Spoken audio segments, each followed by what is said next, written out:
lên ta đang ba se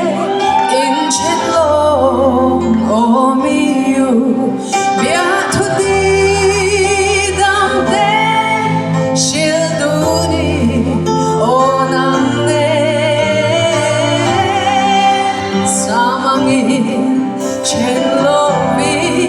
itan châu bung toang